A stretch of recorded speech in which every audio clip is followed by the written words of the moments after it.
बातमी अजित पवार यांच्या संदर्भात उपमुख्यमंत्री अजित पवार हे आज नांदेड दौऱ्यावर असणार आहेत। अजित पवारांच्या उपस्थितीमध्ये पक्षप्रवेश होणार आहे।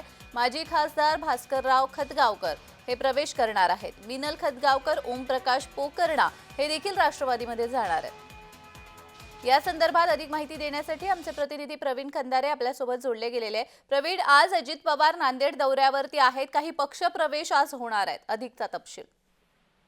नक्कीच आज उपमुख्यमंत्री अजित पवार हे आज नांदेड दौऱ्यावर आहेत आणि आज मोठ्या प्रमाणामध्ये नांदेडमध्ये राष्ट्रवादी पक्षामध्ये अजितदादा गटामध्ये मोठ्या प्रमाणात पक्षप्रवेश होणार आहे। त्यामध्ये प्रामुख्याने सांगता येईल अशोक चव्हाण यांचे मेहुणे भास्करराव खतगावकर तसेच त्यांच्या सून मिनलताई खतगावकर आणि माजी आमदार जे आहेत ओमप्रकाश पोकर्णा आणि यांच्यासह हजारो कार्यकर्ते जे आहेत ते आज पक्षप्रवेश करणार आहेत आणि हा जो सोहळा जो आहे नरसी नायगाव या ठिकाणी होणार आहे। जी, धन्यवाद प्रवीण दिलेल्या माहितीसाठी।